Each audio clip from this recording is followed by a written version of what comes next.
Video 3 here. Hopefully at this point in time you've already got out online and found all those different parts that are going together, and you've just kind of followed it. If you don't remember what I said, play it back. You're on video. Okay, so the next thing you're going to want to do is think about accessories. What do I want to go with my computer? You got this beautiful surround sound system, you got this beautiful huge screen, you got the processor that'll run it, you got the RAM that you need, you got the motherboard that's cruising, you got all the pieces and parts going. Well, how are you going to talk to all that stuff is the keyboard and the mouse.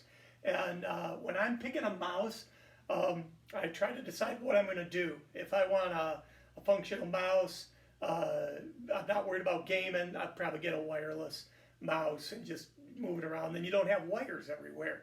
But you got to make sure you don't have little brothers or sisters or something that's going to go around and steal it, and then you don't have a mouse. Otherwise, get a wired one. If you're a gamer, you probably want to wire it. It's going to be faster. They're getting pretty fast with wireless stuff, but not as fast as wired, at least not the last time I checked. The other one is a keyboard, same deal. If I want to be able to move the keyboard and I don't want all the wires everywhere, then I want a wireless keyboard. Now in both cases, you got to make sure your motherboard will receive wireless mouse, wireless keyboard.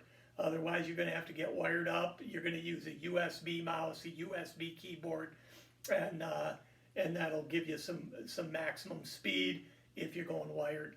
The other thing that a lot of people screw up on is the case. Biggest number one thing you got to do with your case is you have to make sure that the case fits the motherboard. Sometimes you get this gigantic motherboard and then you think this really cool mini case is going to fit, and then you get the two from an online order and one doesn't fit inside the other. So really think about typically a big case, mid towers won't fit full-size motherboards. Full-size towers will fit at just about anything. It always fits smaller stuff. Doesn't always fit the bigger stuff. But the best thing to do is find a case that's designed to go with your motherboard. And since we're talking about cases, the other thing that we have to worry about is your power supply. When I'm using a power supply, I want to make sure I get as many watts as I can get. We learned that at the very beginning of the year. You want something that has all the connectors. If you've got a really powerful video card, you need that outlet on your power supply that plugs into the video card. Same thing can be true with the sound card. If your sound card has like a separate power supply beyond just being plugged into the board, then you need to power that thing up, and that power supply's got to have that connection. So we want maximum wattage with your power supply that will fit in the case. Really, really important. A lot of times they'll sell the power supply with the case.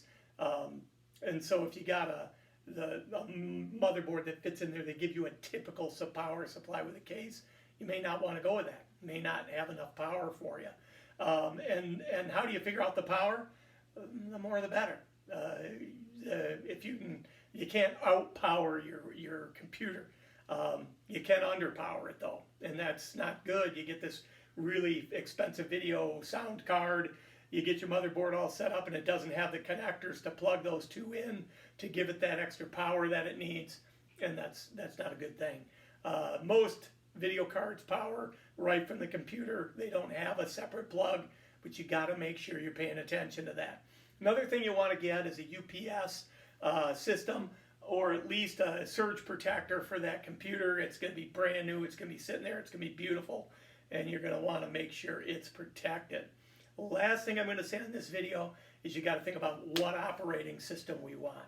If you're going to be using a Apple operating system, then you got to get Apple parts. They don't work the other way. Linux, PCs all work on the same parts. But if you're using Linux, make sure you practice with it first, because some of them aren't so much fun. And then you guys all know how to install, at least Windows 98. Most of you got all the way through Windows 7. If you were installing 7, you can install 10 or 11 or 12 or whatever they come out with.